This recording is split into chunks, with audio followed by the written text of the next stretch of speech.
Ladies and gentlemen, good afternoon. It is lovely to see all of you here on an unexpectedly pleasant Washington summer day. I'm Tamara Wittes. I'm a director of the Center for Middle East Policy here at Brookings and delighted to convene today's event along with my colleagues in governance studies here at Brookings. And we're here to talk about Orlando, the Orlando shootings, the Middle East, and the U.S. election. And I think we've seen a lot of discussion, a lot of debate, a lot of rhetoric already in the presidential campaign and the broader electoral climate this year about the Middle East, about Islam, about a range of policy topics related to the Middle East. But I think one question we haven't really focused on yet is how much the Middle East actually matters to the American public, and in what way. We're very grateful to Shibley Telhami, our distinguished colleague, non-resident fellow at Brookings, and also the Sadat Chair at the University of Maryland, for this regular series of public opinion polls he does looking at the American public and their attitudes toward the Middle East and toward Islam. And it's particularly timely and important, this set of data, as Shibley will explain. Through the course of his polling, he identified some interesting trends related to American attitudes toward Islam. As our rhetoric has scaled up on this issue, how have public attitudes changed? And if any of you saw his piece in Politico this morning, you'll see that they've changed in some unexpected ways, some ways that might even be heartening to us after a week in which our society has felt in some ways more divided than ever. So I'm not going to take any more of your time here because Shibley has a lot of great information to share with you. I'm going to turn it over to him. He will give a PowerPoint presentation. Please follow along. Tweet if you like, some of the data with our hashtag #AfterOrlando. And then when Shibley's done with his presentation, we will invite him up on the stage together with Bill Galston, the Ezra Zilka Chair in Governance Studies here at Brookings, and we'll have a conversation between ourselves and then with all of you. Shibley, thanks so much.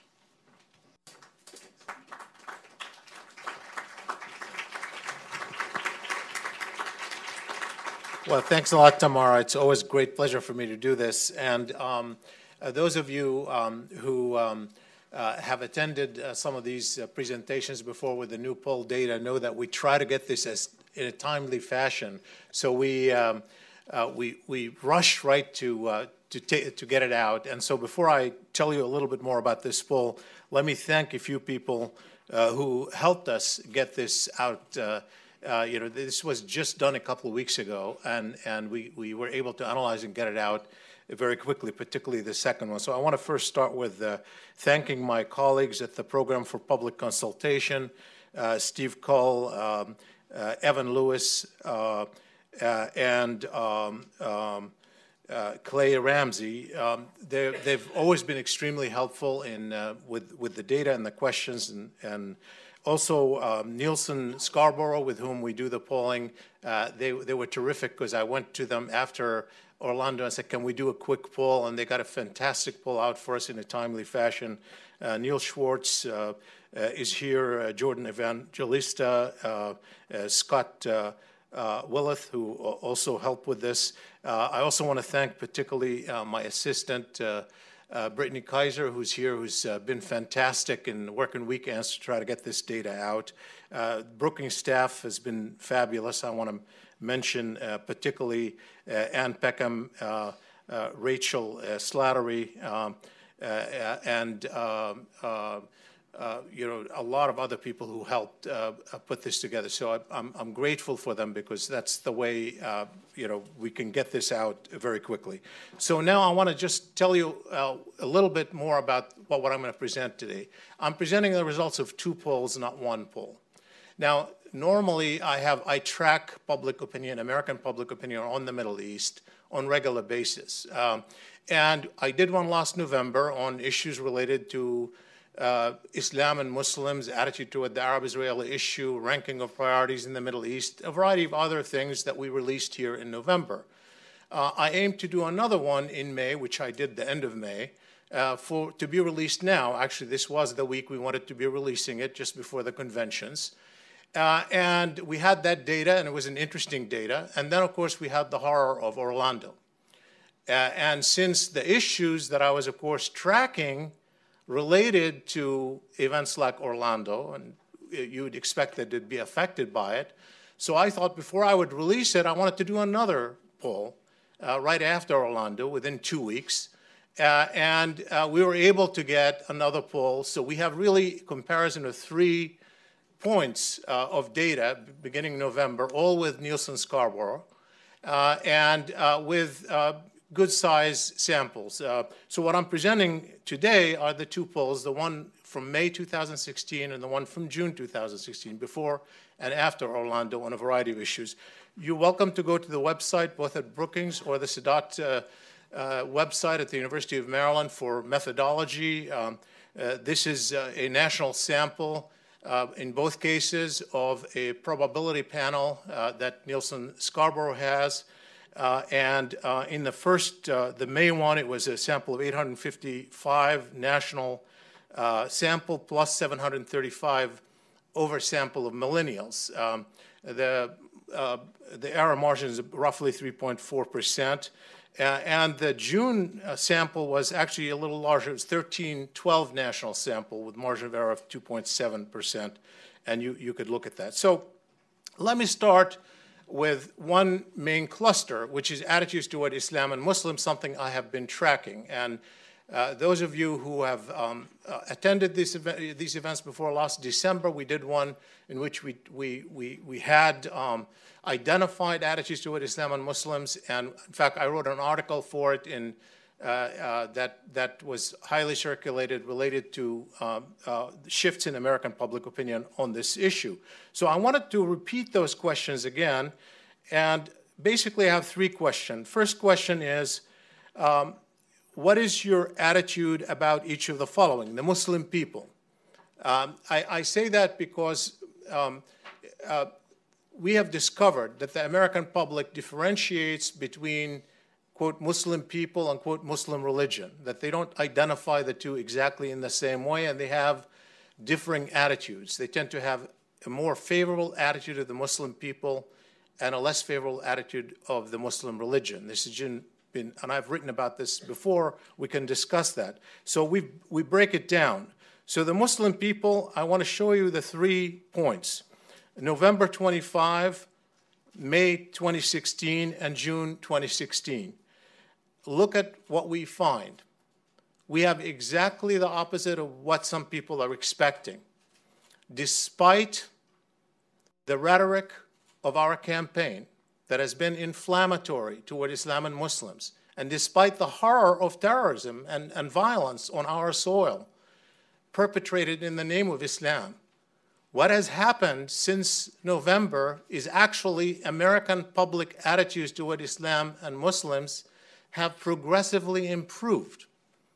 And I want you to look at this because in just the Muslim people, it was 53% favorable in November. It was 58% favorable in May. And right after Orlando was 62% favorable. That is the general trend. Now, if you break it down by party, that's where some of the story is. Because you can see that Republicans didn't change at all, basically within the margin of error. The attitudes on Muslim people remained the same, 41%, 43%, 42% favorable, up at the top. So they didn't change. The change happened among Democrats and independents. So you can see that Democrats moved from 67% to 72% to 79%, and the same thing in independents, 43 to 53 to 60%. Independents, of course, are a small size at this point of the election, so most of the change has happened really within the Democratic Party and not much change happening on the Republican Party. Now, the same thing happens with regard, let me just see here, I thought I had some another slide, but let me. So the Muslim people, again, look at the political candidates. So I break it down by supporters of Donald Trump and Hillary Clinton. Essentially, those people who say they would vote for those candidates if elections were held today.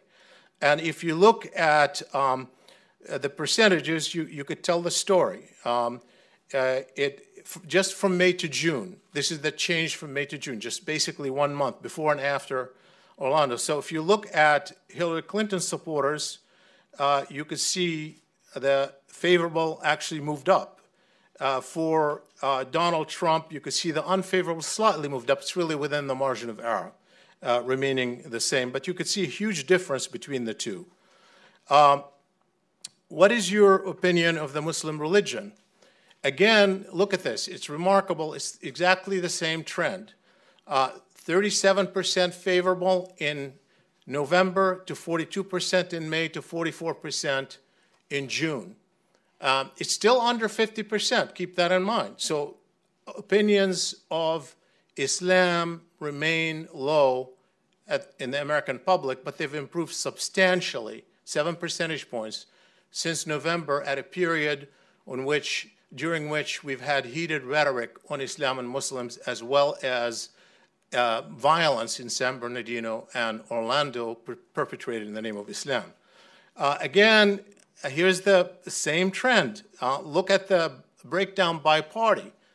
Nothing happens among Republicans. They stay very negative, very unfavorable view of the Islamic religion. Really, 3/4 of Republicans stay that way. They increase a little bit, actually, from November, but still really within the margin of error. And Democrats, you look at the numbers, very different. Not that they're positive, but they're much more positive, much more favorable. Actually, they start off with 51% favorable among Democrats of the Muslim religion. They end up in June with 64% favorable of the Muslim religion. And if you, again, break it down by candidate, you could see the difference. Among Hillary Clinton supporters in June, 66% favorable. Among Donald Trump, 84% unfavorable. So it's really huge polarization on this issue. One final question related to this cluster of attitudes toward Islam and Muslims. We have a question, we'll call it the clash of civilization question, where we ask them, which one of those two options statements are closer to your view? Islamic and Western religious and social traditions are incompatible with each other. Most people in the West and the Islamic world have similar needs and wants, so it is possible to find common ground. And again, look at the bottom number of people who think there is common ground. It's possible to find common ground. That percentage goes from 57% in November to 61% in May to 64% in June. The same exact trend. And again, break it down by party, and you find exactly the same pattern. Republicans really don't move. Look at that at the top. The people who say it's incompatible, it's as close as it can be in 3 polls. 56%, 55%, 55%. It just stays the same. And then you look at the Democrats and Republicans, the Democrats and independents, they move in a different direction. Obviously, the same holds when you look at the candidates. If you look at the percentage of people who say the two are compatible at the bottom, the second category, you can see that even Hillary Clinton's supporters moved from 78% to 85%, saying they're more compatible, whereas Trump supporters went slightly in the other direction, but obviously a small shift, 4 percentage points, not particularly significant, but still is moving in another direction. So I think the bottom line on this is you could see, first of all, that we have a highly polarized American public on this issue. And overall, the trend obviously is more favorable than one might have expected, and really remarkably so in a short span of 7 months of the political campaign.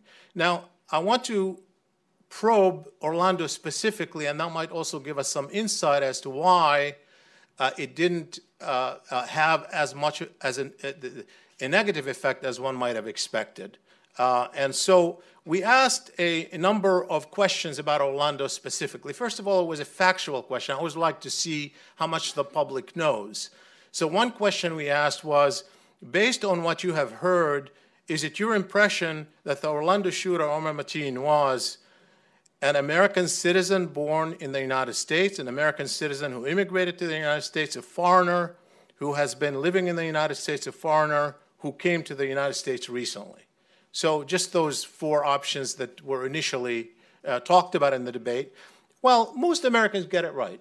66% get it right. I mean, that's good, actually. That tells you that people are actually paying a lot of attention, because I don't, but at the same time, you can see that, roughly a third of the, population, quarter of the population anyway, no, it's actually more, a third of the population is not getting it right. And so the discourse is having an impact, and we know that there have been, narratives to the contrary. Again, if you look at it by Democrat, Republican, and Independent, here actually on the facts, there isn't as much of a difference as you might be inclined to accept. I mean, look at the people who get it right. It's roughly broken down, pretty much 65% of Republicans, 68% of Democrats, 64% of Independents. So that doesn't have much of an impact. Based on what you have heard, please rank your impression of each of the following factors that may have contributed to the Orlando shooter's behavior. So here, I want you to know that what we did is we gave them several factors that have been talked about in the discourse, and we asked them initially to rank them from 0 to 10 on a scale. And here's what we got, and these are the mean of each answer. So the number 1, the most went to the hate for the LGBT community. And number 2 was militant Islamist ideology. Number 3, mental illness, self-hate, and then feeling rejected as a Muslim in America didn't get a lot. And then we asked them another question. Now that they've looked at each one of these separately, which one do they assess is the most important in their own mind to choose one only of the following factors? And here's what we get. We got 33% say militant Islamist ideology, 21% say mental illness, 19% say self-hate, 16% say hate for the LGBT community. So what's interesting here is, of course, the number 1 answer is militant Islamist ideology, but note that only 1/3 of the American public think that's the most important factor. And that tells a story about why they're not making a big connection between the event and those people who are making that connection. They're probably answering in the way that they've answered on, unfavorably of Islam and Muslims. But most Americans don't think this is the most important factor. That's really interesting, I think, and that tells you a story about Orlando. Now, based on your impression, was the Orlando shooter acting under the direction of ISIS, independently but inspired by ISIS, or independently for reasons unrelated to ISIS but claiming links to ISIS for boasting, as his father had claimed, for example? And so here again, 57% say he was inspired by ISIS. Obviously, most people get it right. He wasn't working. There was no evidence that he was under the direction of ISIS. And this, but it's also interesting that 1/3 think that he wasn't even inspired by ISIS. He was just choosing it for self-boasting. So it's much more nuanced view of the motives than one might expect. And when you break it down, here you find more of a partisan divide where 71% of Republicans think he was inspired by ISIS ideology, whereas 51% of Democrats actually think he was not inspired by ISIS ideology. They think he was basically using it to boast. So how much do you approve or disapprove of the following leaders' reactions to the Orlando shootings? This, too, is an important one because obviously we know that the president spoke out immediately after the presumed Republican and Democratic candidates spoke right after, and the public was highly focused on this, so most people were aware of what they said. That was a center story in our debate. So here's the view. 52% thought approved of the president's reaction. 50% approved of Hillary Clinton's reaction. Only 40% approved of Donald Trump's reaction. So obviously the narrative war here was one more, but the Democratic side and the Republican side. How would you rate the effectiveness of the following actions in reducing the chance of an Orlando-like shooting? Please rate on a scale of 0 to 10. And so we gave them all sorts of options that were talked about in the discourse about what might reduce the chance of another Orlando-like attack, and here's what we got. The number one answer is banning the sale of any weapons to people on terrorist and criminal watch lists. The second is better security at public venues. The third is fighting ISIS and similar groups abroad more effectively. Next is banning the sale of assault rifles. And then the last one was closely monitoring mosque and Muslim American groups. That got the least support among the American public. And then when we asked them directly, now that you've looked at each one of these separately, now which two, I believe 2 or 1 did we say here? I think which one do you think is most important? Which one do you think is most important? And so they rank them in the following way when you ask them directly about these. 25% say banning the sale of weapons to people on terrorist criminal lists. 23% say banning assault rifles and rapid bursts that fire rapid bursts of bullets. 17% say better security at public venues, and only 10% say monitoring mosques and Muslim American groups. So again, they're not linking this so much to the issue of Islam and Muslims as such. They in their own mind. I want to move very rapidly through 2 other issues. One is how Americans rank the Middle East in global priorities, because we talk about the Middle East as if it's the end of the world, and obviously there are so many issues on the agenda, and wanted to have a sense of where the public ranks the Middle East in global priority. And then I'm going to turn very rapidly to the Arab-Israeli issue, what has changed and what hasn't, before we have a discussion. So let me start here. On a scale of 1 to 10, where 10 is very important and 1 is not important, how important are the following issues in American global priorities? Again, this is a ranking of each one. So we ranked, we asked them to rank the war on ISIS, U.S. immigration policy, war on Al-Qaeda, trade deficit, the rise of China, Iran, North Korea, Russia, the Israeli Palestinian conflict, Egypt, Saudi Arabia, the civil war in Libya, a civil war in Yemen. So we had all sorts of issues that we asked them to rank. And what you notice here is that when you ask them to rank them from 1 to 10, the number 1 is, of course, the war on ISIS, which is what we've had, and it's not surprising, particularly at this time. But it's followed by U.S. immigration policy. The war on Al-Qaeda is also up there. We decided to split them to see if the public separates them. And then the trade deficit, then China, then Iran, Korea. But you can see that the Middle East is not really that high up on that list.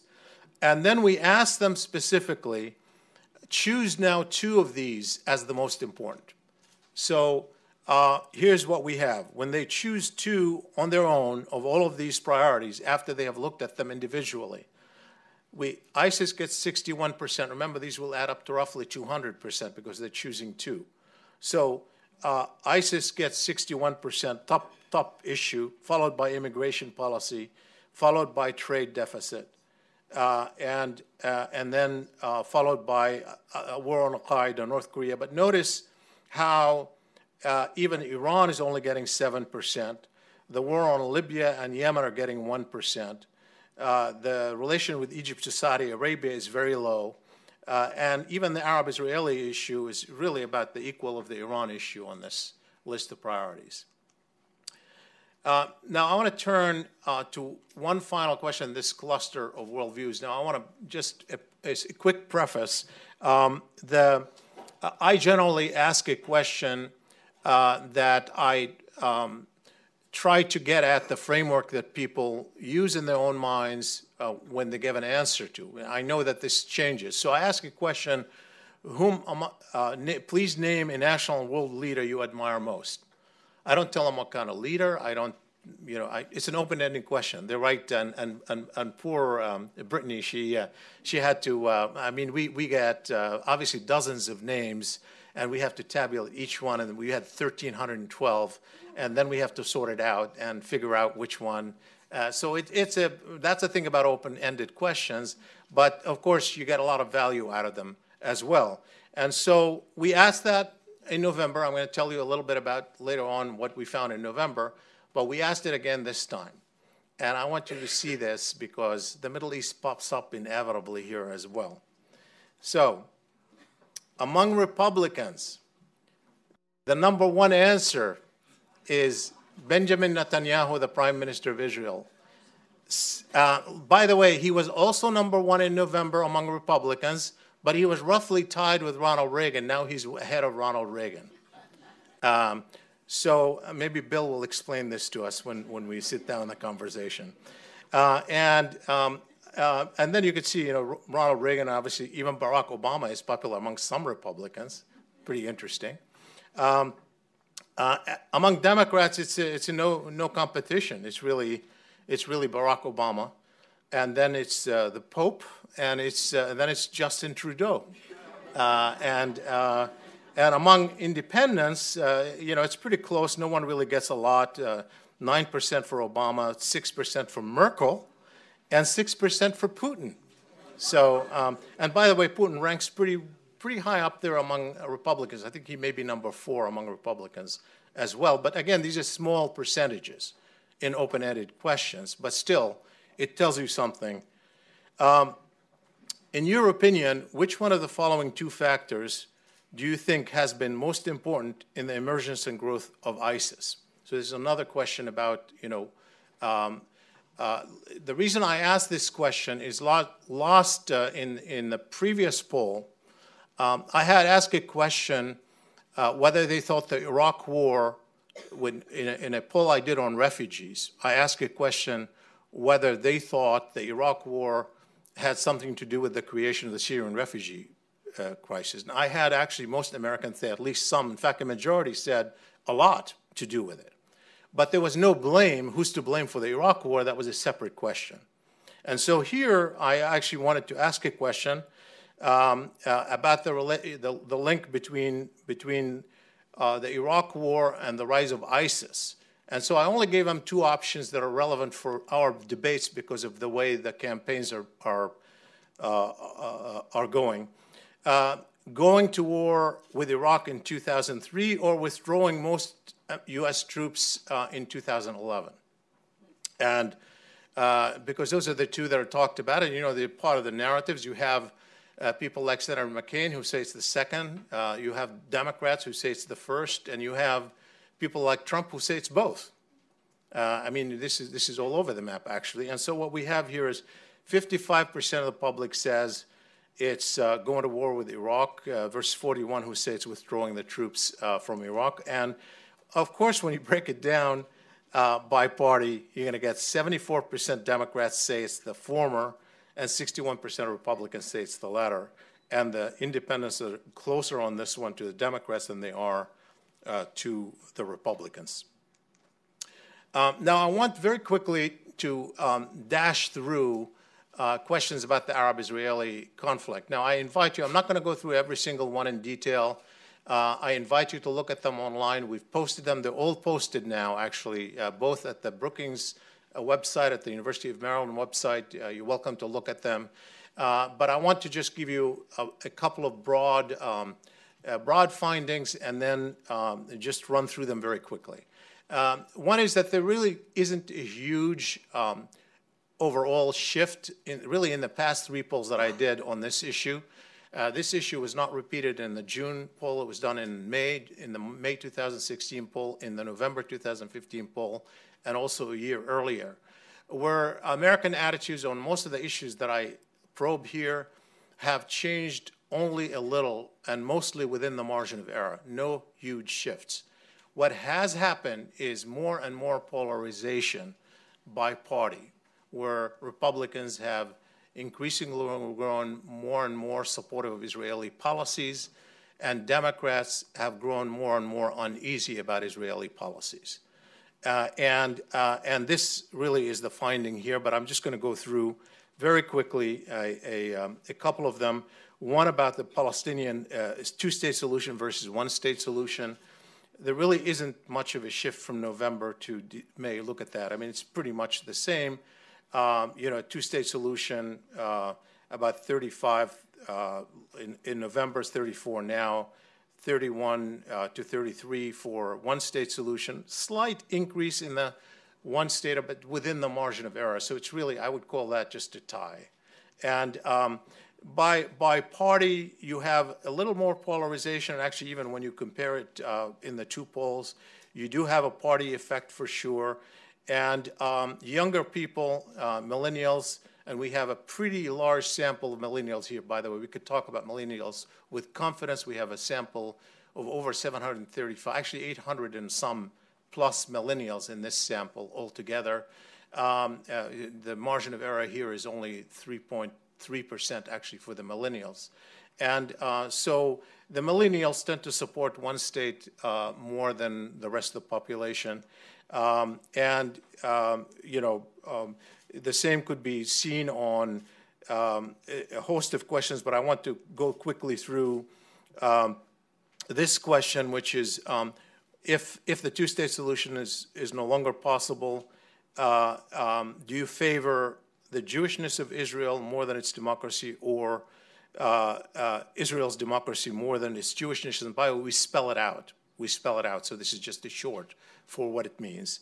And again, you see that Americans, by and large, haven't changed much, a little bit, within the margin of error change. But I could tell you that across, when you look at it by party, more Democrats now support democracy even more than Jewishness, and slight decline in Republican support, but still a majority. I mean, you look at it, it's a majority across the board, but there's not much change. And that even holds, by the way, certainly if you look at by age 18 to 34, the black line, more people choose Israel's democracy over its Jewishness, 78%. Even among Trump supporters, if you look at that, a majority support Israel's democracy over its Jewishness by a smaller margin, 52% to 42%, versus the supporters of Hillary Sanders and Hillary Clinton and Bernie Sanders, who are almost identical. And by the way, is an interesting thing I want to say very quickly, which is that there are no huge differences between the supporters of Hillary Clinton and Bernie Sanders on almost any of these issues. There are only 2 issues where there's slight difference. I'll talk about one of them in a minute, but you could see here there isn't, and I think you'll see it across the board. The same thing with the leaning toward Israel. Do they want the U.S. to lean toward Israel, or to lean toward neither side, or to lean toward the Palestinians? We've always had roughly 2/3 who say lean toward neither side. You could see a slight decline here, 66 to 33%, but almost all of it comes out of the Republican side, where the number of support for Israel increased. You can actually look at it where now 52% of the Republicans want to take Israel's side. It was less than 50% last time. And the Democrats leaning toward neither side actually increased. So again, increased polarization is the real story here, not so much any particular shift. The same thing, when you look at Sanders and Clinton supporters, if you look at this question, they're identical. There's very little difference. The same thing with the support for a Palestinian state. I want to say here that in terms of those people who support the U.S. taking action at the UN on behalf of Palestinian state, 27% said they would favor supporting that at the UN in November. The exact number here in May. The difference is that now 35% say they would vote against it, as opposed to 25% 26% in November. Almost all of that comes out of the Republicans shifting more and more in favor of Israel, not the Democratic side. Just one final point with regard to two questions I want to go through, which is the settlement. So I asked a question about the Israeli settlements and what they want the U.S. to do about them. And that one we've been tracking. So in November, we had 58% of the public say they want the U.S. to do nothing or just limit its opposition to words. 37% said they want the U.S. To impose sanctions or take more serious action. So punitive action, 37%. If you look now, it's 39%. That's really statistically insignificant, so it's really roughly the same. But here's the interesting thing again. If you break it down, Democrats and Republicans, Democrats increase a little more. So now it's 51% of Democrats who want to impose punitive measures against Israeli settlements. 73% of Republicans want to do nothing or limit opposition to words. And here's another interesting thing, which is when you look at, as you might expect, also millennials are sort of more supportive of taking punitive action than other groups. But here's the interesting story, too, about supporters of Hillary Clinton and Bernie Sanders. While there's no difference among them on the degree of where they want the U.S. to take sides, it's the same. On this issue, also there's not a huge difference within the margin of error, but it's interestingly even, 54% of Hillary Clinton's supporters say they want the U.S. to take punitive action on settlements. This is not about pro-Israel being against Israel, specific to settlements. And 50% of Bernie Sanders supporters versus only 24% of Donald Trump supporters. And one final question where you will see the biggest difference between Hillary Clinton's supporters and Bernie Sanders supporters, and that is how much influence do you believe the Israeli government has on American politics and policies? And so what you have here is really not a big shift from last year, from last November. Look at this. I mean, basically, you have 18%, now 16% in May, saying too little influence. Too much influence goes up from 37 to 41% across the board. But then when you look at it by supporters of the candidates, look at the differences here. This is probably the biggest difference between the support of the two Democratic candidates. I don't know what to make of that. We have 48% of Hillary Clinton supporters say too much influence versus 44 who say about the right level of influence versus for Bernie Sanders, 57% say it's too much influence, 29% who say too little. It's really the only thing that we found on attitudes toward the Middle East where there's a difference between the candidates. And by the way, it's interesting because there are a couple of political scientists who've written recently a very interesting article for the Washington Post Monkey Cage arguing that Bernie Sanders supporters, by and large, are not any more liberal than Hillary Clinton's supporters. If you look at some of the key issues, we find evidence of that here with some very few exceptions. But I'll end with that and join the conversation. Thank you very much.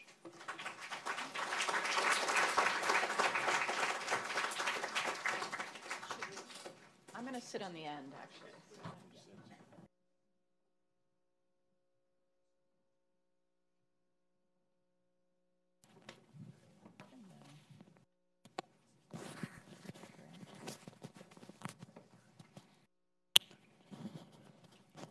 Well, folks, thanks very much. And we're just going to get my colleagues here mic'd up so that we can continue the conversation and then open it up to all of you in a few minutes. There was a lot in there, Bill, but I think if I had to come up with a single headline, it would be polarization. That we see significant differences between Republicans and Democrats, between Trump supporters and Clinton supporters, and Clinton and Sanders supporters seem very similar along most of these axes. And Shibley, you noted in your piece for Politico this morning the polarization just on the question that you began with, where we see this heartening response that actually more favorable views of Islam and Muslims, and a sense that Islam and the West are not in direct conflict with one another. But even on that, Bill, we see polarization. So I wonder if you can give us some thoughts on this polarized era. Well, I wish I could deliver better news. It would be wonderful if we were moving back toward an era in which political differences ended at the water's edge. But when was that? Well, when I was in high school, it was pretty close. You know, if you listen to the Nixon-Kennedy debates, which I was plenty old enough to do, I regret to inform you, you really couldn't. If there was a Cold Warrior, it was JFK, and you know, the debates about the status of Quemoy and Matsu for the old-timers in the audience. I mean, it was very fine-grained difference. So there was such a period in American history. It may have been aberrant, but it lasted for quite some time, and it was very significant. Those days are gone, and this survey, I think, puts a fine point on that. I went through the survey and just pulled out a few of the most significant instances of polarization. This is a different way of cutting the data and presenting them. So let me just spend a minute or two going through it. When you ask Republicans, is your attitude towards the Muslim religion favorable?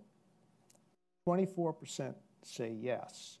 When you put that question to Democrats, 64% say yes.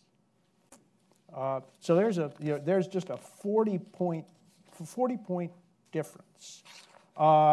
And when you look at the election that we're actually having, 66% of Hillary Clinton's supporters have a favorable attitude towards the Muslim religion. And I'm astonished to report a figure as high as 16% for Donald Trump. That 16% obviously hasn't been paying too much attention or doesn't believe him. So that's a 50-point gap, 50 percentage points. I mean, the gaps don't get much bigger than that. And here's another example. The 55% of Republicans believe in the clash of civilizations thesis, that Islamic and Western religions and social traditions are incompatible with each other. The percentage for Democrats is 17%. I continue, but you're beginning to get the idea. And when you look at Clinton supporters versus Trump supporters on that question, once again, you see about a 50-point gap. 13% believe in this incompatibility when you ask Hillary Clinton supporters, 62% when you ask Donald Trump supporters, a 49% gap. So all of this is to suggest that the election that we were actually going to have represents a greater degree of polarization between the two candidates and their supporters, if such a thing were imaginable, than even between the political parties that they represent. So it's polarization on steroids. And when it comes to the war in Iraq versus withdrawing from Iraq, polar opposites. Almost mirror image narratives. Almost mirror images. ISIS, you know, right? Which of the two is more important in the rise of ISIS? 34% of Republicans say going to war with Iraq as opposed to withdrawing precipitately from Iraq. 74% of Democrats, a 40-point gap. You know, there are very significant differences on the issue of the four options towards the resolution of the Israeli-Palestinian contest. Fully 39% of Republicans support what I regard as one of the two non-solutions. That is to say, outright annexation without the grant of equal citizenship to the people who've been annexed, or simply maintaining the occupation. You know, as you might imagine, the figure on the Democratic side is much lower. And again, when you look at Clinton supporters versus Trump supporters, those differences are even more pronounced. As Shibley pointed out, on the Jewishness versus democratic character of Israel, if you have to choose. What should be the role of the United States in mediating the Israeli-Palestinian conflict? 52% of Republicans say that the United States should lean toward Israel. 15% of Democrats take that view. A 37-point gap on, on something very, very fundamental. And the gap, when you look at Trump versus Clinton, is 50 percentage points. 55% lean towards Israel for Republicans, 5% for Clinton supporters. I've gone on, I have more to say on this, but I think you've gotten the point, right? That this is, these cleavages are remarkable even by the standards of domestic policy in the United States. These cleavages are more significant than you find, or larger than you find on issues like abortion and same-sex marriage. It's big. So huge. Huge. Going to follow up on that. Well, yeah. So I want to ask you about this, Shibley, because this huge polarization. And we've talked on this stage, and many of your colleagues, Bill, on the FixGov blog and so on, about the way our information environment, our media environment shapes this polarization. People living in informational bubbles where their pre-existing views are reinforced. But of course, we're in a campaign season right now, so all of those narratives are magnified. And maybe it's the campaign that's driving this greater polarization more than the polarization driving the candidates. And so I wonder, Shibley, given this is one explanation you put forward in your Politico piece this morning on attitudes toward Islam, do you think we'll see those gaps narrow a bit after the election season's over? Will Americans revert to a mean even a little bit, or are we stuck here? Well, let me break that down into two questions. One about the election season itself, which is important and polarizing, and then the trend, which Bill talked about. If you recall, in a poll I did 2 years ago, we started noticing that the gap was widening. In fact, I did a Washington Post piece called "The Widening Partisan Gap" on the Israeli-Palestinian conflict. Yes. And Bill was there, and Bill said something that turned out to be right. And he said that if you look at these polls, the position of Republican politicians on issues related to the Middle East is very close to their constituents, but the positions of the Democratic politicians on some of those issues were far from their constituents. And I wrote a piece expecting that somebody was going to challenge that, like Bernie Sanders. I didn't mention Bernie Sanders. So we have been seeing this for some time. But what's interesting about this poll is that it's even widened further. And the results show, even from November, it has widened further. One reason it has widened further is because we're in the heat of a political season that's polarized, for sure. And so when I'm looking at the data and I'm saying, okay, we've had a really remarkable improvement in American public attitudes from November to now. It's like 7 months. And it's a short time to have measurable improvement at a time when people were expecting to go the other direction anyway. Well, it can't be that people suddenly had a complete reinterpretation of Islam and Muslims. That just doesn't happen. So a lot of it has to do with the fact that we are in the middle of a very polarized campaign, where the issue of Islam and Muslim is one of the central issues of the debate. And it's like you taking side. If you take the narrative side that Muslims are the problem, you're taking Donald Trump's side.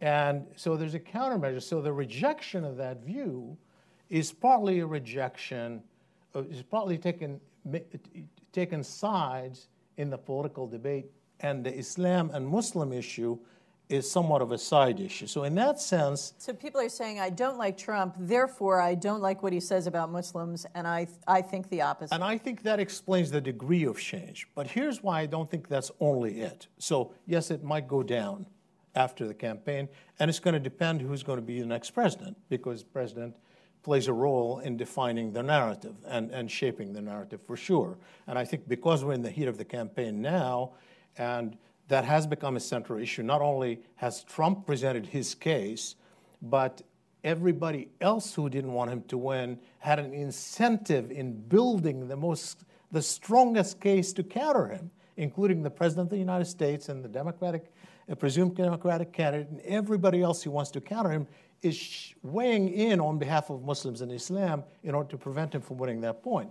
So, but yet, there are trends that show that maybe there's something else going on. Maybe wouldn't explain the huge increase, but it would explain why we might be having incremental shifts. So one is that, we are obviously, Orlando and San Bernardino, horrific events. I mean, the shooting in Orlando was the worst shooting in American history.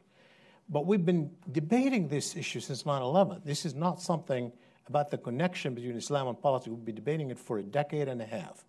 And I think we've had a settling of views after a decade and a half. And people have developed more nuanced understanding. And that shows up even in the interpretation of the data, the interpretation of Orlando itself, as I suggested earlier. So that's one thing. The second thing is that even aside from this settling, I think, we are having a shift taking place in America demographically. Yes, it is, of course, along party line, but it goes beyond party line. So we find that non-whites tend to be far more sympathetic with Muslims and Islam than whites.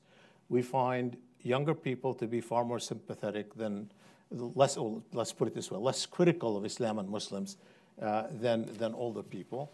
And we find that people who speak a language other than English, it doesn't matter what it is, in addition to English, have a far better view. People who have relatives overseas, outside the United States, even distant relatives, doesn't matter where, not from the Middle East, tend to have better views. People who use the internet and are communicating on the internet more frequently with people who are non-Americans, all are trending in the other direction, meaning somewhat more favorable views of Islam and Muslims. And that's where America is headed. The millennials, it's not just the millennials. The millennials are the globally connected millennials, are the new cosmopolitan millennials. So it's not just a generational issue, but it's a generational issue connected to a global connection. And in that sense, I think there is a trend that's pushing in the other direction, just as the negative views may have settled or bottomed out after a decade and a half of 9/11. Great, thank you. So there are some political drivers, but there are broader demographic shifts in the American population that are pushing the averages in a particular direction. I want to come back to the millennials, and Bill, you had a great event this morning talking about millennials and the changing demographics of America. So please feel free to pipe up on that. But I want to just spend a minute on the public's interpretations of the Orlando attacks. And it seemed to me, Bill, I'd love your thoughts on this. Is this actually one place where there is a single American story or a single American view that this is driven by hatred of the LGBT community, that ISIS ideology did play a role, but it wasn't ISIS itself, and that gun control would help stop things like this? These seem to be things where there was a broader consensus. Were there other areas of consensus? Oh, Lord. In other words, you're going to burst my balloon right now, aren't you?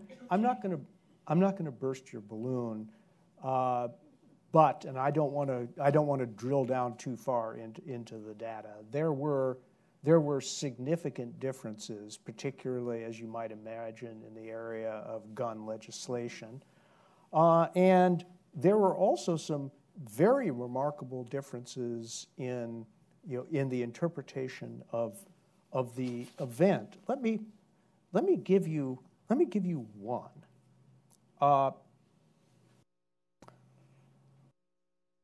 First of all, African Americans as a group are by far the most sympathetic group to Muslims in the entire U.S. population. When I say by far, let me illustrate what I mean. When Shibley in May, asked, "What's your attitude about each of the following?" White Americans reported 35% of white Americans said that they had a favorable attitude towards the Muslim religion, and the remainder, close to 65%, had an unfavorable view. For African Americans, 64% had a favorable view, an almost 40-point gap. Mm-hmm. Okay, and by the way, this was not a simple whites versus non-whites, because when you put the same question to Latinos, they were almost evenly split. Mm-hmm. 51% had a favorable view, 49% an unfavorable view. So this is a distinctive characteristic of African Americans. Now, yes, Latinos were more sympathetic to Muslims than whites, but if you create a spectrum with whites on one end and African Americans at the other, the Latinos are right in the middle. And so, by the way, are Asian Americans. And now, talk about two different views of reality. 33% of Americans, 33% of Americans said that radical Islamist ideology is at least contributory to Mateen's overall motive for acting. 40% of whites believe that. You know what the number is for African Americans? 3%.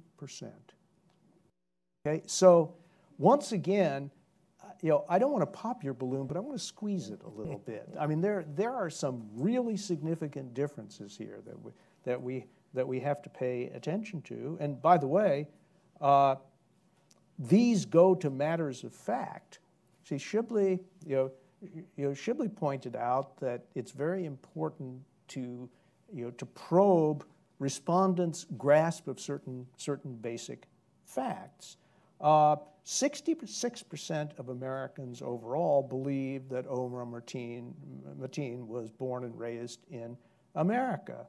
That figure is 36% for African Americans. So there is a way in which one's priors shape one's beliefs about certain basic facts of the case and can sometimes distort them. So this is a big deal. And the African American white split is not trivial in the country, and it's not even trivial within the Democratic Party. And these are some of the ways in which it's going to play out in attitudes towards Islam. Did you see anything in this data, Bill, that suggests to you that there are issues of broader agreement, or dare we say even consensus? Look, I would say that there was something close to a consensus, although I'm using the word consensus very loosely here, on a pretty fundamental question. And that is, do we share enough as human beings, just simply as human beings, that there is the possibility of reaching common ground across these cultural and religious differences? A phrase we're hearing a lot this past week. And I think that, and I think the American answer to that is yes, and that's good news. We have something to work with. It's also the case that there is a very solid American majority, across all sorts of lines, on the question of what the top priorities of American foreign policy should be. And this I think, is also quite revealing. Shibley and company tested 12 items. Okay, and let's just take the 1 to 10 in importance scale. The top 4 all involved questions that directly affect the American people, ISIS, Al-Qaeda, trade, and immigration. The middle tier were the 4 big-ticket countries who worry us: Russia, China, Iran, and North Korea. And bringing up the rear were the 4 Middle Eastern questions. So it's not just the President of the United States who'd like to give the Middle East a little bit less emphasis in the conduct of American foreign policy. It's pretty clearly the American people as well. And it would be going too far to say that the American people want to wash their hands of the Middle East. They don't. But clearly, if I can apply a gloss to these numbers, they are quite tired of the prominence that the Middle East has played in American foreign policy over the past 15 years and would like to see it, so to speak, right-sized in the conduct of our foreign policy. Okay, so Shibley, I want to ask you to respond a bit to that last point of Bill's, which the data supports, but it's also a challenge, I think, to those of us who would make the argument that the Middle East still is important to America's global interests and to security, and that there are links between the terrorist threat and these other Middle Eastern policy issues. You've been doing polling on Middle East policy issues and American attitudes for a while now, and you've also done the reverse, attitudes in the region toward the U.S. and what they want the U.S. to do. Is there common ground? She said desperately. That's a great question. That's a great question. Of course, when it comes to that, when I often, as you know, go to the Middle East on a regular basis and talk to people who think that they're the biggest story in the world, and why are you doing this to us? And I say, well, it's hard to tell people you're not top priority for the administration. But yes, no, I think a lot of people don't get it. Mm-hmm. A lot of people don't get it. They think they are more important to American priorities, and they really don't get it. That it's the fact that they're not in the top 3 of America's priorities means that America is not going to put the kind of energy that might be required to address the issues, even if one. But I want to say 2 things related to the priorities. Number one is that I agree with Bill. That's why I love always to hear him, because he adds a lot of value to this issue. But I agree with the fact that the polarization is deep, and it's paradigmatic. It's not just issue specific. Issues are actually the side story, because it's a worldview that is profoundly different. But yet, if you put aside the divide and you look at the trajectory of America, you're still having this shift at the national level that is actually more heartening than not. So yes, we are having more and more divide, but still there is the overall outcome of the national if you look at it shift. In the aggregate. If you look at it in aggregate, we are moving, and the results are in some ways far surprisingly, shifting in a different direction than one might expect.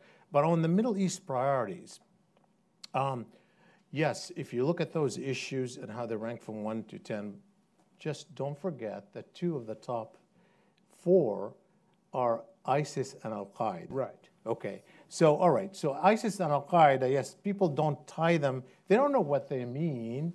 We haven't probed what do you want to do about fighting ISIS? What do you want to do about fighting Al-Qaeda? How can you do it without building alliances with the regional powers? What does it mean for, is the Arab-Israeli issue here involved? Is the relationship with Saudi Arabia involved? Is all of that stuff, of course, isn't there. So in real policy terms, if I'm a politician and I'm dealing with the priorities for the next administration, I want to see what the public wants us to deal with. Immigration and trade obviously are up there, but obviously the biggest cluster is fighting ISIS and Al-Qaeda, and you can't take that out of the Middle East. So yes, the public at some level is very uncomfortable, doesn't want to get into the detail, doesn't want to hear so much about Egypt and Saudi Arabia, or even Israel, Palestine, and not even Iran. And yet at the same time, they're obsessed with some core issues that takes them back to the Middle East. So you're saying that if a president said, look, folks, in order to fight terrorism effectively, we have to do all this other stuff in the Middle East, that's a colorable argument with the public. Yeah. It is, but I think, continuing my role as skunk at the garden party. Although I will note that you predicted the shift in American public opinion on putting troops back into Iraq as a result of the terrorist threat.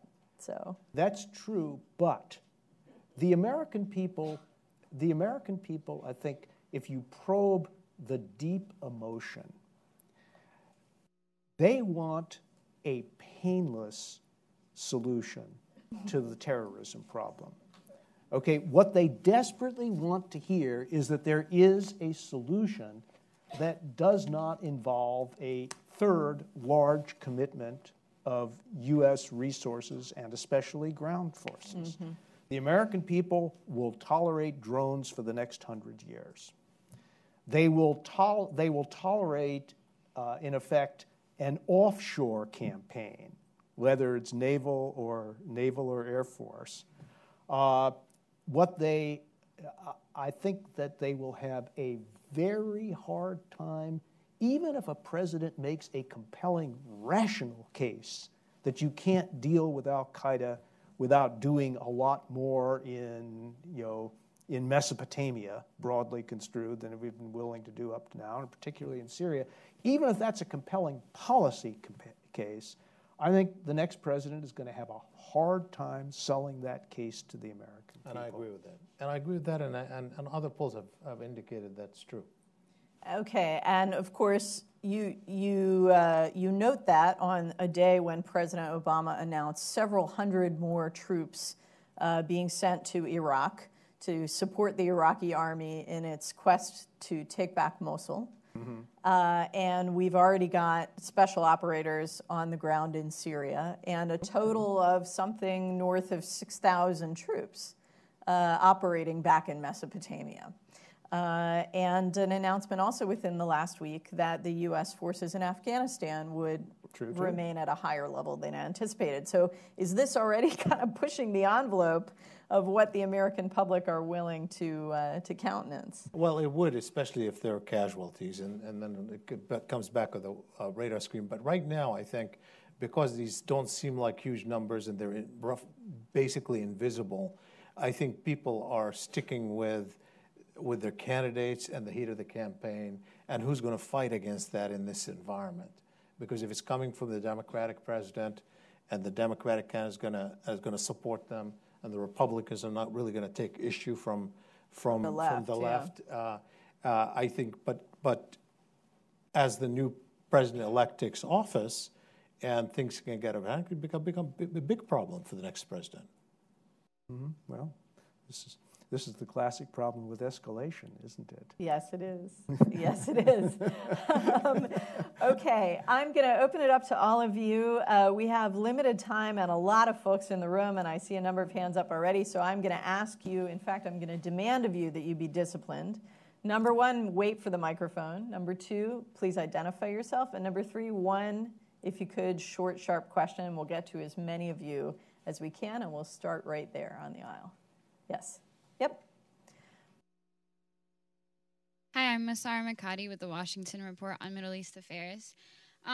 This is something that a lot of people have opinions on. I just wanted to hear yours. After 9/11, favorability of Muslims and Islam increased, same after the Charlie Hebdo attacks. I want to say even after the Boston Marathon bombings. So what's your opinion on why this happens? Because a lot of people would expect the opposite, and especially, like you said, in the context of the campaign. Yeah, well, I've actually written about this. I addressed that a little bit in the political piece that I have today, and I wrote another piece for Brookings last December. So I invite you to review a little bit more of how these trends have taken place.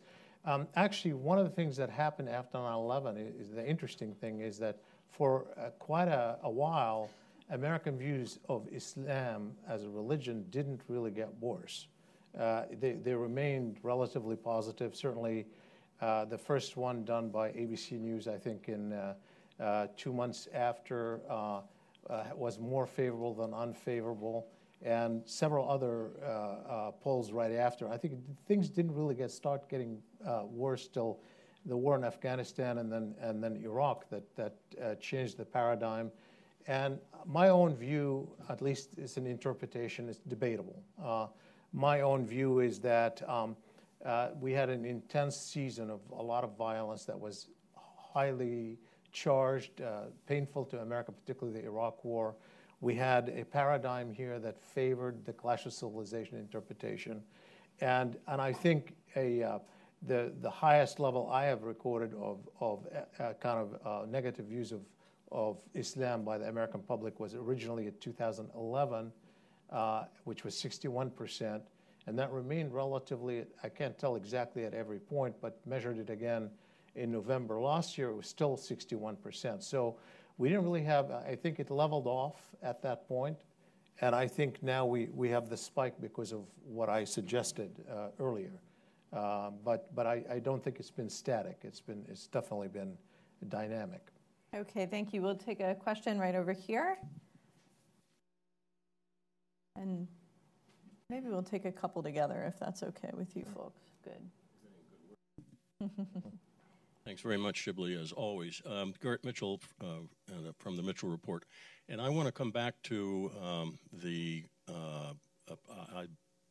what I think was said at the outset, which is that the Middle East isn't as important in the minds of American people in foreign policy issues.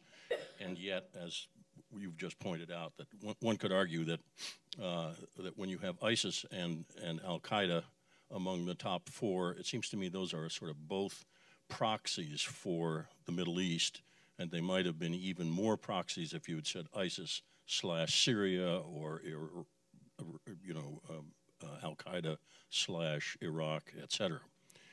Having said that, the question that I have, and this goes to Bill's point about there's very little popular support for a third campaign being waged in that region.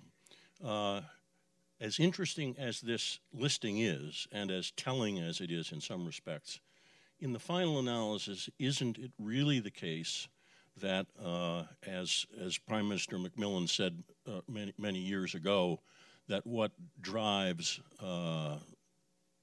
policy decisions is events, dear boy, events, and that if there's another ISIS or Al-Qaeda related thing, we can say about that chart, interesting but not relevant. And that's a question, actually. Right, and this has actually been a question throughout this political season, is what would be the impact of a terrorist attack on the campaign. You did the before and afters around Orlando. It certainly wasn't your intention going in, but you had the opportunity to do that. So do you see any evidence to support Gary's hypothesis that it's an attack that matters? Well, let's put it this way.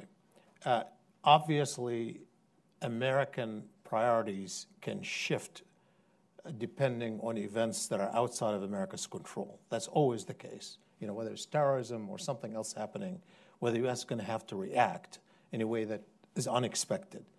But it is not true, in my own opinion, and never has been true, in my own opinion, that because X happens, then Y is predictable in the way the U.S. reacts to it. So the real question isn't whether there's going to be a big terrorist attacks, we know they happen, or there's going to be a big crisis, we know it's going to happen. It's going to be how the U.S. is going to react to it. And I don't buy the argument, I never did, that 9/11 explains the Iraq War. I never bought that. That was a war of choice. That was a choice to use 9/11 to justify an Iraq war. And I don't buy the argument that any president would have taken the U.S. toward an Iraq war just because of 9/11. So therefore, I think what we're talking about here, about where the public is and whether they've settled, or whether they have a paradigmatic view of the world, what the worldview is matters a lot. And so I think therefore it's critical to understand where the public is after all these years of debate. And it's also critical who is the commander-in-chief, because the commander-in-chief in times of crisis, we all know this is not new in American politics, she or he has the opportunity to define how the public reacts when how the nation reacts by rallying the public behind them. So it's not predictable how the U.S. will react to it, even if you know something like that is likely to happen. I guess I would just add, there are attacks and attacks. Okay, the paradigm after 9/11 was attacks in effect from abroad by foreign nationals. The emerging new paradigm is one of self-radicalization on the part of people, many of whom were born here and grew up here. And so what you think the appropriate response is depends very much on how you interpret the source of the attack. So if we have a third and then a fourth self-radicalization incident, will the default position of the American people be we have to go full bore into Syria, or will it be much more a domestic security reaction, and which could involve some serious abridgment of what we take to be in normal circumstances civil liberties? And so, as I say, it really depends. Thank you. Okay, Ariel, you have a microphone in the back too, right? Okay, so we're going to take some questions from the back and make you run back and forth. Starting on this side, the gentleman in the blue jacket. Thank you. My name is Martin. I am a research assistant at SAIS. This was a very interesting discussion, and I must say that one kind of reading that comes to my mind is Morris Fiorina's Culture War, The Myth of a Polarized America. So I don't want to take much time to actually, go over his argument, but I would think that, you probably would know some of his arguments, and it's just free feel to ignore my question if you don't. But yeah, I would.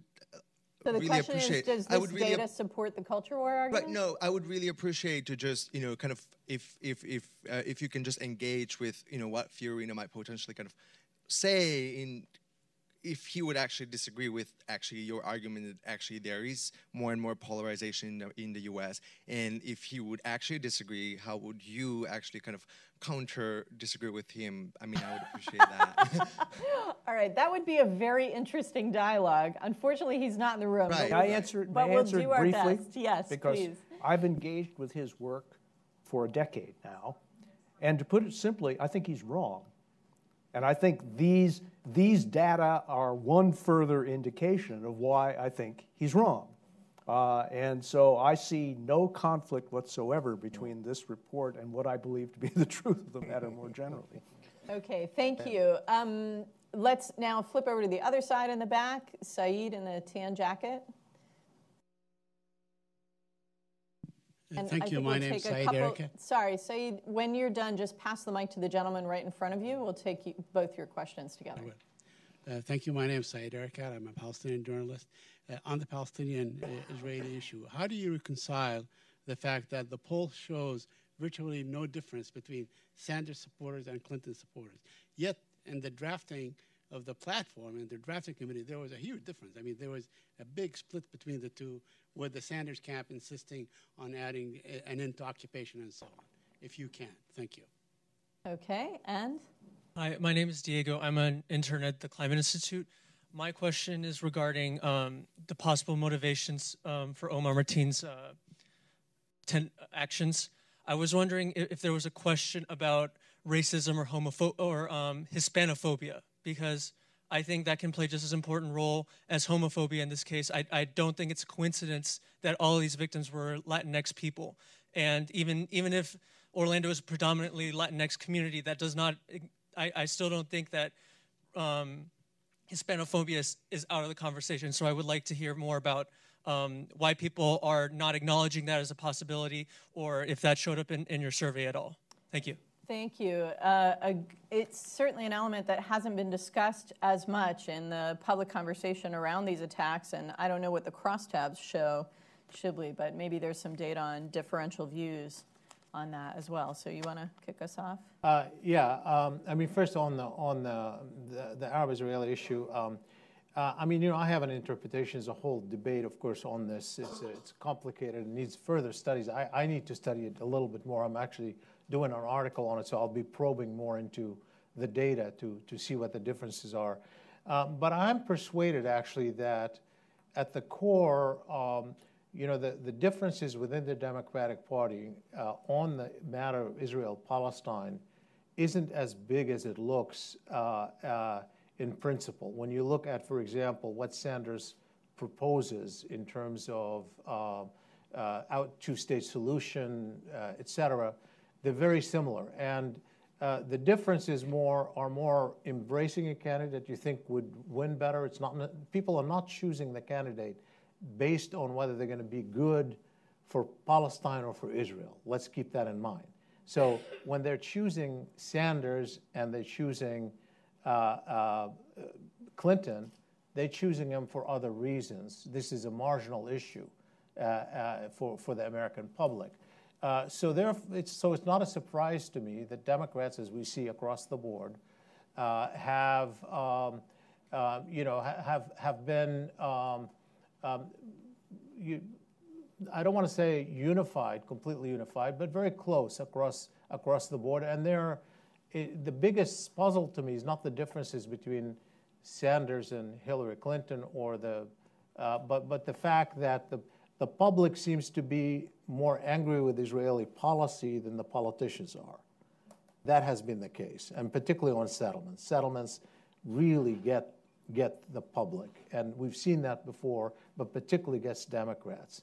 Now, with that, I also want to add something that I'm probing. I've been writing on what I call cosmopolitanism, and I tie the millennial generation to what I call a cosmopolitan identity, meaning people who are more egalitarian, better connected globally. They're more for social justice. Human rights plays an important role. We see all kinds of attitudes projected out of that generation, connected to globalization perhaps, but also connected maybe to youth. I mean, it's hard to know which is which, but it's there.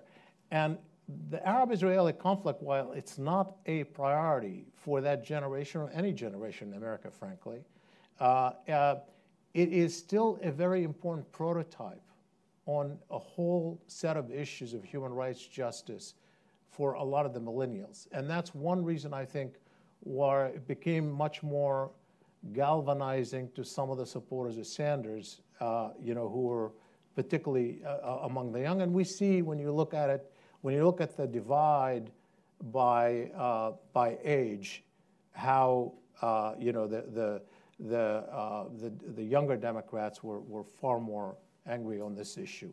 Now, with the second question on homophobia, I didn't fully understand it. He says, why is it that was not being... The question is, did you probe at all whether racism against Latinos, Latinas played a role in these attacks, or whether the American public sees this at all through that lens? No, that's an interesting question. I did not probe into it. I did not look into it, and I'm not sure. I mean, I don't know if you had any thoughts on it, but I haven't really reflected on that at all. It's an interesting... I want to go back to the point about the millennials and this idea of a more cosmopolitan rising generation, because we see in a lot of the questions that millennials are outliers on the left, on a lot of answers. And one way of thinking about it is, getting back to your event this morning, Bill, that America is changing. We're going to be a majority-minority society. And so millennials representing that come to the political table with a different set of attitudes. Another hypothesis is that these are young people, and as they get older, they'll be less progressive. So your thoughts on that, Bill? Well, this morning, I requested and fortunately received in the nick of time the so-called age crosstabs. And there's no question about the fact that there are generational differences, particularly between the millennials and everyone else. Let me just illustrate, attitudes towards Muslim people. 55 and older, about 51% had favorable views. For 18 to 34s, 67%, a 16-point gap. When it came to religion, an 18-point gap in favor of more Muslim religion, more favorable views among young people. They were substantially less likely to see an incompatibility between Islam and the West. Over and over again, you saw evidence of the sorts of things that Shibley was talking about. Now, if you assume that these attitudes persist and are increasingly imported into the mainstream of American politics as millennials become ever larger in the electorate, as they become full adults, whenever that is. My son is almost 32, so I'll keep you posted. I will. I think that over time, all other things being equal, you could expect some significant shifts in these areas, but it will require a lot of patience, and I'm not sure I will live to see it reach fruition. Okay. Well, unfortunately, I'm afraid we're out of time. I know there were a lot of you we weren't able to get to today. I want to encourage you to take a look at the data. The full results are posted on the Sadat website at the University of Maryland. And engage with us on Twitter, on Facebook. We look forward to continuing this conversation. And this is an issue we will be continuing to track as Shibley does his polling in the coming months and years. So thanks.